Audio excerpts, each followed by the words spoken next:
It's day number 2 of the regional technical workshop to compile lexicons for detection, monitoring, and mitigation of gendered hate speech in the Great Lakes region, a workshop taking place in Nairobi, Kenya.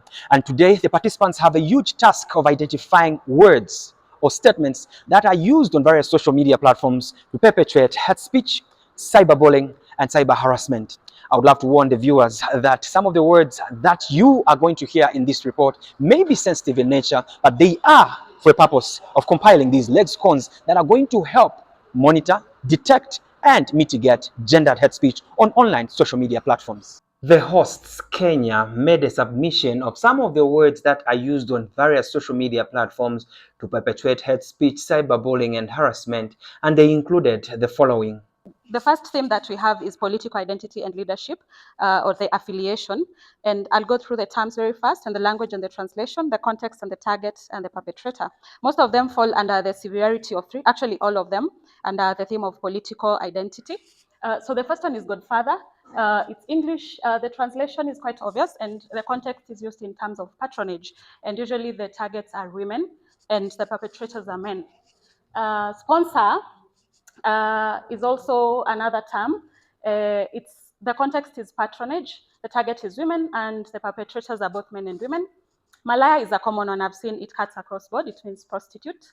It is an insult, and it is used to demean women. Mwenda zake, I have learned about mwenda zake today. It is used to refer to a woman who's aborted too many times. So when both men and women want to derogate women, they use that term.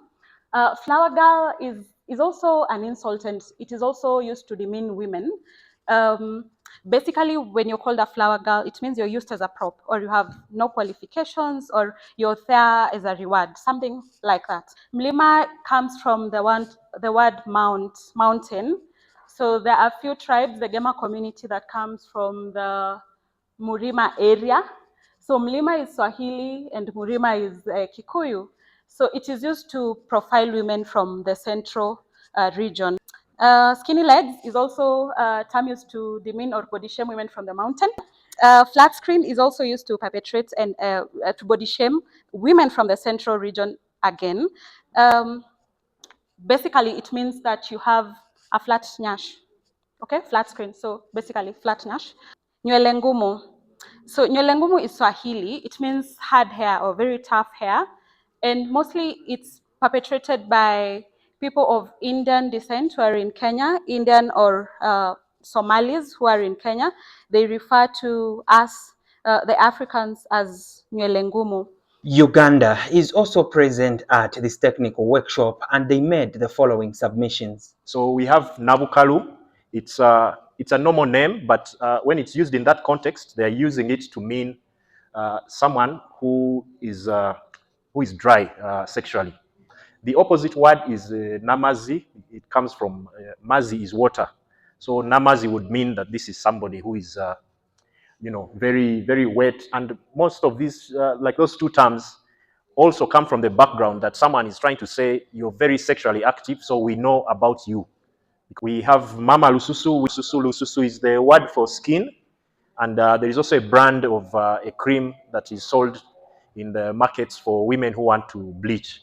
So they use it on her when they don't want to mention her name directly. So you can see it on social media every now and then.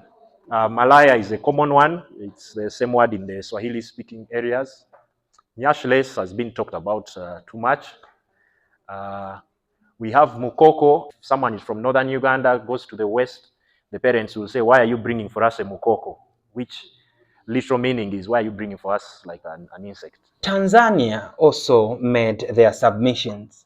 Tanzania, we have Msimbe. Msimbe it's a Swahili word, which means an old married woman, and this is referred to a woman above 30 and going. So unmarried woman, and it is used mostly in Twitter. And also it will be used to attack women who are powerful, not just any woman. And also we have Chula. Chula is a woman with nyash, as we know the meaning of nyash. This is used to every woman who is well built. So we also have Mshangazi. Mshangazi is an old woman who is accused to be buying relationship from the boys. So he's paying boys to have them. So this is also used on physical and also on all the social medias. We also have connection. In Tanzania, if you hear connection, means if somebody says I have your connection, it means he has your nudes or pornographic videos, the ones you might know about them or you might not know about them. We also have Mario. Mario, this came from Congo, from the song from Congo. Mario is a man who doesn't want to work. He's taking advantage of women. Uh, he wants to be treated by a woman, mostly rich women. You can't handle Mario if you don't have money. So we also have Serengeti boys. Serengeti boys, these are just they're not taking advantage of a woman, but they'll be dating elder women. Okay, we have Kinganga. Kinganga, it's a person who persists on the relationship.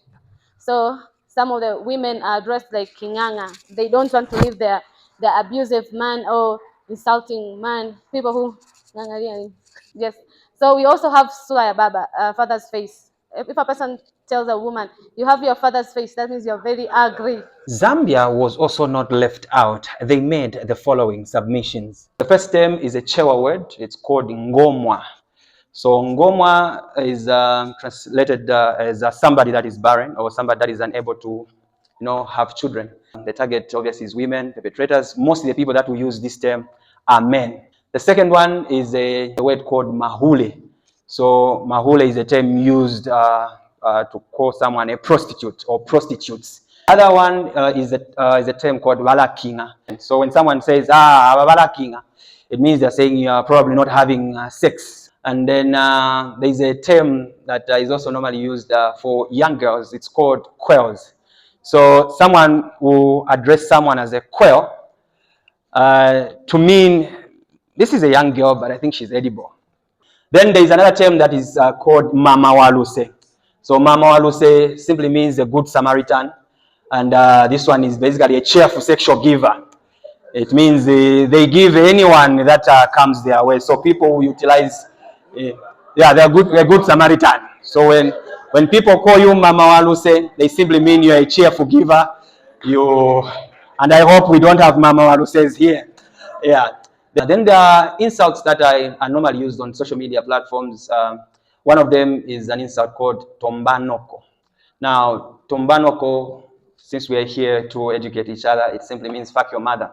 Now, mostly they'll use that word not to directed at your mother per se, but they'll use it to provoke someone. So, for example, if I shared something online, if somebody does not agree with my point or whatever I'm sharing, they'll insult me, so that when you know how you feel when your mother is insulted, so you start reacting in certain ways. So that is one of the insults that is normally used. The other word is nokwechinyo. That is also another term that is used to insult someone's mother. So it can be either used on males or females, but mostly the target is the woman or mothers. The submission of these words by the participating countries as words that are used on various social media platforms to perpetuate gendered hate speech, cyberbullying, and cyber harassment do not mean the end of the work, owing to the fact that some countries, in an example of Zambia, actually have a number of regions, a number of provinces, and a number of tribes, and sometimes words may be used online and may not be understood by many, but only understood to that particular tribe or region. And this calls for participants to actually go flat out in various regions to understand some of the words that are used online to perpetuate hate speech, cyberbullying, and cyber harassment. And this is the work that the participants of various countries that are present at this workshop are actually doing. This is being done to actually help curb hate speech, cyberbullying, and cyber harassment on various online platforms. My name is Kazungo Emmanuel Ndea, also known as Ken Dumbo, reporting in Nairobi, Kenya.